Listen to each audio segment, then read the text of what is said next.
The Titanic, जिसे दुनिया भर में कभी न डूबने वाला जहाज माना जाता था, लेकिन आज से करीब 100 साल पहले कभी न डूबने वाला ये जहाज डूब गया और इसके डूबने का रहस्य आज भी साइंटिस्ट सॉल्व करने में जुटे हैं।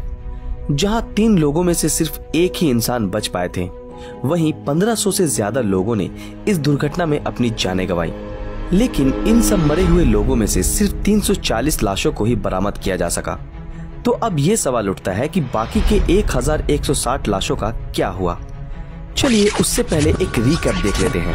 अप्रैल 14, 1912 को जब आरएमएस टाइटैनिक एक आइसबर्ग से टकराने की वजह से पानी में समाने लगा, जिस वजह से 1000 से ज्यादा लोग नॉर्थ अटलांटिक ओशियन के बर्फीले पानी में डूबकर मारे गए, जिसका तापमान -2 डिग्री सेल्सियस बताया जाता है।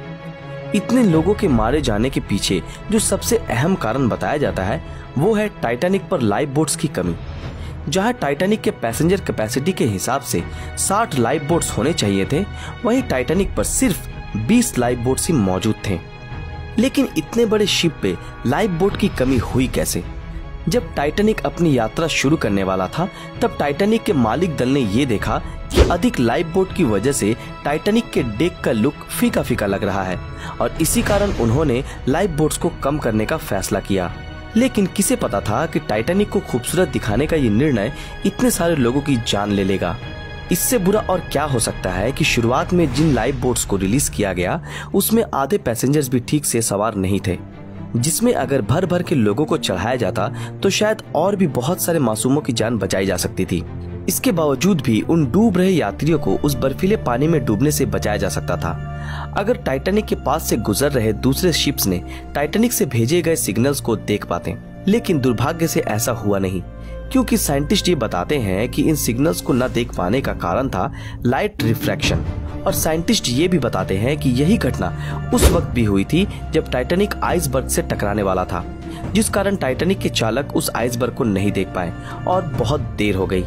बहुत लोगों का ये कहना है कि आइसबर्ग को नहीं देख पाने का मुख्य कारण था कि टाइटैनिक के चालक के पास दूरबीन नहीं थी। और इसके पीछे का कारण ये बताया जाता है कि जिस कबर्ड में सारे दूरबीन रखे थे, उस वक्त टाइटैनिक पे ड्यूटी कर रहे ऑन ड्यूटी सेकंड ऑफिसर के पास उन कबर्ड्स की चाबियां नहीं थी, क्योंकि उनसे पहले जो सेकंड ऑफिसर टाइटैनिक पर ड्यूटी कर रहे थे, जिनका नाम था डेविड ब्लेयर, वो दूसरे ऑफिसर को चाबी हैंडओवर करना ही भूल गए थे। और अगर उनके पास उस वक्त दूरबीन मौजूद होती तो शायद वो बहुत दूर से ही उस आइसबर्ग को देख पाते और टाइटैनिक का रुख मोड़ सकते थे और बच सकते थे। लेकिन किस्मत को तो कुछ और ही मंजूर था। खैर जो भी हो, टाइटैनिक की दुर्घटना के पीछे बहुत सारे अनहोनी का हाथ था, जिस वजह से टाइटैनिक का ये हाल हुआ। और सच्चाई ये है कि टाइटैनिक के साथ 1000 से भी ज्यादा लोगों ने अपनी जानें गंवाई और जिनकी लाशों को निकालना भी मुमकिन नहीं हो पाया। सो गाइस, अब चलते हैं हमारे असल सवाल पर कि उन लाशों का क्या हुआ जो उस दिन टाइटैनिक के साथ उस पानी में डूबे थे। सोर्स के मुताबिक टाइटैनिक के डूबने के 1 घंटे के बाद ही एक बहुत ही भयानक तूफान उस जगह के ऊपर से गुजरा जहां टाइटैनिक डूबा था, जिस कारण समुद्र में उत्पन्न हो रही बड़ी बड़ी पानी की लहरें और तेज हवाओं ने उन सारे लाशों को घटना स्थल से 50 माइल यानी कि करीब 80 किलोमीटर दूर बहाकर ले गई। और यही वो कारण था कि जिस वजह से जो पहला शिप दुर्घटना स्थल पर पहुंचा था, उन्हें सारी लाशें नहीं मिली। जिन लोगों की लाशें नहीं मिली उनकी कब्र तो समुद्र की गहराई में ही बन गई, लेकिन जिन लोगों की लाशों को ढूंढा जा सका उनको हैलिफैक्स कनाडा भेजा गया और वहीं उन्हें दफना दिया गया।